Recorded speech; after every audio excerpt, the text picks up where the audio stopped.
Good morning. Ngasigi video yang minarase ko. Ngasi yumja kaisha numit. Yumja kaisha numit aduga tang ama ko. Tang ama gi keno tobiyo ko.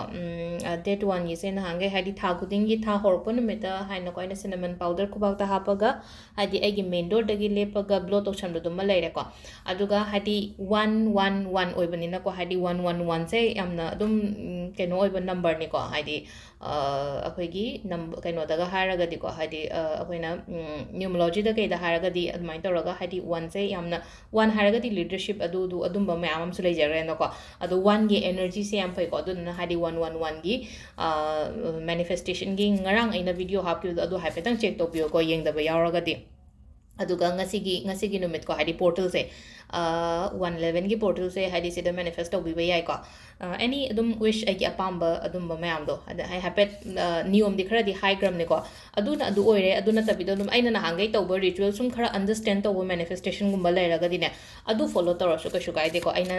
ngonda chanei kaina khan do belief to bo da belief se ngonda chanei na trago water manifestation to matam da water manifestation se ngonda chanei na trago e ba to bo da ngonda chanei pillow to bo da pillow manifestation to bo da ngonda chanei kaina main hari ngonda khara thun thuna pan ki ba gum ba manifestation gum ba se ko adum ba dum repeat to bo sha ba atopa wish amagi da bagta ado ahamba da ko akhoi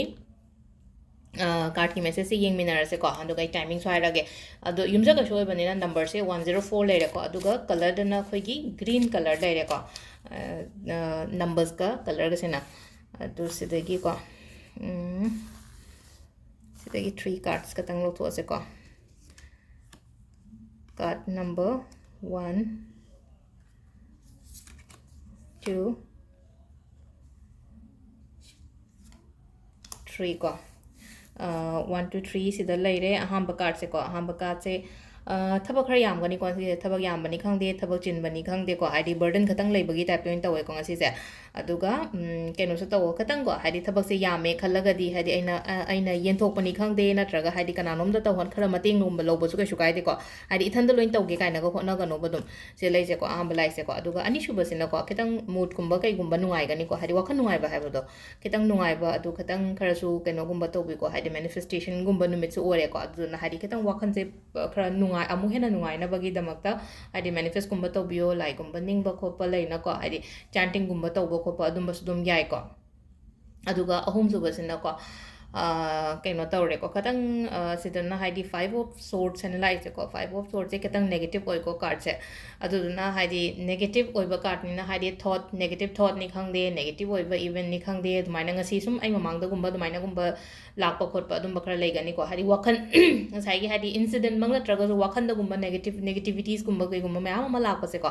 अदु Heidi ngasi था अहोबने मन की अहोब नुमिने अदुदुना Heidi वखन नुंगाइतबदगी हौरसिको अदुदुना Heidi नुंगाइना खनबियो हारगदी एना साइदो manifest तौब खोप अदुम side ओइना mind divert तौबियो को अदुगा Heidi हौरप थासे Heidi फजना positive canoe मग लोइना Heidi चटनबगी दमकता को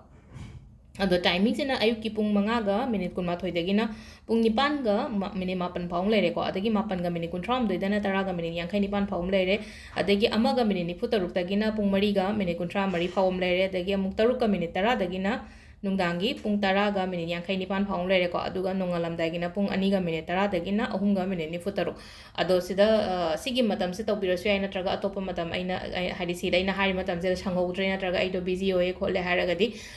any time अदुम तौबो याय को कैनोगी ओइना Heidi ngasi 111 गी मैनिफेस्टेशन गुंबा तौबो से को ngarang hang pu yaय को हाइडी कलर्स करम इदोने आइदी ngarang सुम आइगी खुता स्केच पेन ग्रीन कलर लाको दो ग्रीन कलर दु दाइन हाइपेतंग ताखिमने को हाइडी ग्रीन ने इदे यादे हाइबे लेते को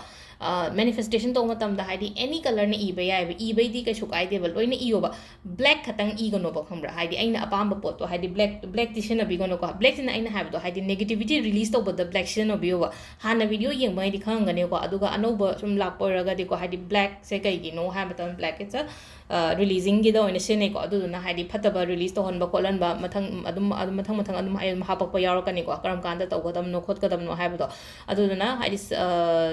ब्लैक सिन अबिगनो अतै कलर दम ब्लू ओइगेरा रेड ओइगेरा ग्रीन ओइगेरा को लोइना मक सिन अबिबे याय को अदुगा चेदो